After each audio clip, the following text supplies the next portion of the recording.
Hi, everybody. Ian Bremmer here. Welcome to your week. Happy to be back in the offices, of course, in New York City. And by the way, what do I have on my desk here? But a fan sent me a Moose the dog cookie, which, how does one eat that? You can't eat that because it's Moose. You just keep it. But that's pretty awesome. Norfolk Terrier and a cookie right there. Very talented. Thank you so much.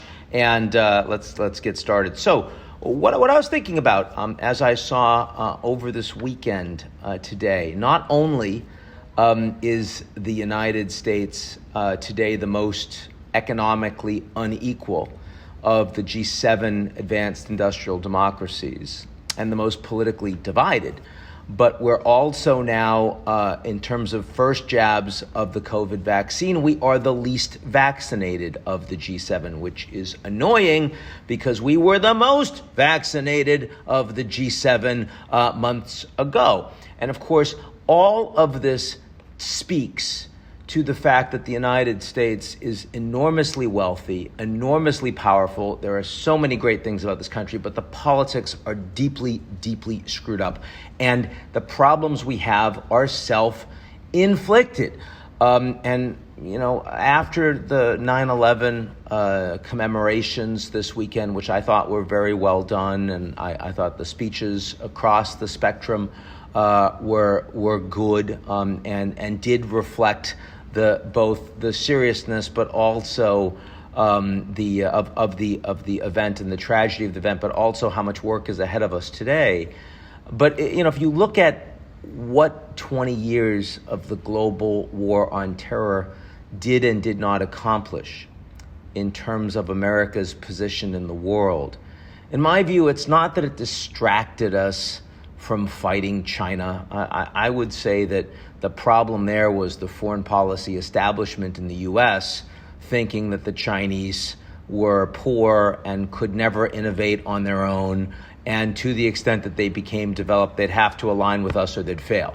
So it was a level of exceptionalism and arrogance, and it's not like the Americans can't chew gum and walk at the same time. We're capable of having a few thousand troops in Afghanistan and still talking about and dealing with China. Rather, I think that 20 years of the global war on terror, both at home and internationally, allowed us to forget about the work that needs to be done all the time to be an effective democracy, to be an example for ourselves, and to be an example internationally. Because the United States is not just a superpower. We are a superpower, but more importantly, the example of our power internationally and the power of our example for ourselves is a big piece of what makes America the great power that it is. And that is something that has eroded significantly over the last 20 years. And again, I don't think that this is about the power position of the United States. I think that China is actually creating backlash faster internationally than the United States is concerning its allies. And furthermore, I think if you look around the world, the Asians particularly very, very worried about Xi Jinping and Chinese consolidation domestically, focusing on their authoritarian and state capitalist consolidated model, and also expanding in their backyard, whether it's about Hong Kong or recent statements about Taiwan or the expansion of the South China Sea, the 9-dash line. All of that is making them much more desirous to see American leadership in the region, irrespective of what's happened inside the United States or what happened over the last 20 years in the global war on terror. If you're Canada, if you're Mexico, you have no choice. Whatever you think of the United States, your economies are completely integrated with the U.S. You're going absolutely nowhere.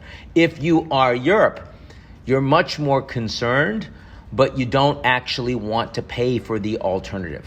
Strategic autonomy that the French and the Germans talk about, the willingness to create alternative defense models, to build the kind of robust diplomatic engagement internationally that would create an alternative to American leadership. There just isn't even the beginning of that. And of course, that's made harder post-Brexit. And it's also made harder post-Merkel. There was just a big debate for the German elections last night. The three main candidates to succeed Angela Merkel, and foreign policy literally was not discussed. And that tells you a lot about what the Germans think is and is not a priority these days. Now, there are other countries that clearly are less aligned with the United States, but that has a lot to do with the fact that the Americans just don't care as much. And now we're talking about the Middle East, and we're talking about Eurasia. And so whether it's the Americans saying, well, Ukraine, Georgia, we like your governments, but we're not really prepared to defend you if you get invaded, or Afghanistan, we liked your government, but it's far away and it's way too expensive. We don't really want to persist on the ground, even with a small footprint going forward. Syria, we say Assad has to go, but actually we're not really willing to do anything about it. And so the Russians, the Turks, the Iranians can take over. I mean, that is broadly speaking a part of the world that just does not matter as much to the average American or to the American national security interest.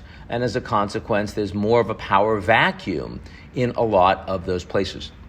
But American legitimacy in terms of to what extent its power as an example to others, its rule-making capacity and interest, its moral legitimacy and suasion, those things are really eroding significantly. And 20 years after 9/11, those are the things the Americans need to be focusing on much more. That should be the lesson from 20 years of 9/11, after 9/11. The lesson should be that the last act of the United States in the war of Afghanistan was 10 Afghan civilians getting killed mistakenly when we thought we were taking out a suicide bomber that was going to attack the Hamid Karzai International Airport. We were wrong. And how many times do we need to be wrong? And do so many hundreds and thousands of people, millions of people that are displaced from these wars need to suffer the ultimate price as a consequence?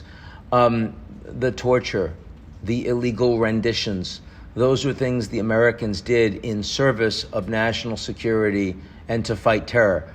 But as a consequence, we hurt our own moral authority. We hurt what America stands for, who the Americans need to be, the country we want to be internationally. At least I think we want to be. I certainly want us to be. And at home, the increasing surveillance, the lack of privacy, the erosion of civil liberties and human rights. This is something that we can't take for granted. And 20 years of the war on terror have absolutely eroded those rights inside the United States. And now our country is more divided than it's been at any point in any of our lifetimes. It's worse than 1968. You'd have to go back to the Gilded Age before the Great Depression to see an American economy that was as divided, even though we are, of course, as a whole, so much wealthier now. And you'd have to go back really to the election of 1876 before you saw a polity that was so incredibly divided. And that's why the news of this weekend, that suddenly the United States is less vaccinated with its first jabs than any other G7 country. We've got the vaccines, but suddenly it's become tribal warfare in the United States about whether or not you want to be vaccinated. And that's an insane thing. But in a country that's this divided, where your way of sticking it to the man is saying that you're opposed to the thing that they're telling you to do because you know that you can hurt them as a consequence, and we see this. So it's so pernicious. It's so dangerous to our system, and it is decidedly worse than in any other advanced industrial economy. You do not see this level of dysfunction in the UK, in Canada, in Germany, in France, in Japan. And those are the lessons we need to be taking 20 years after 9/11, after the global war on terror got started. So I hope that's a little interesting to kick off this week. Those are my thoughts, and I'll be with you all real soon. Be good.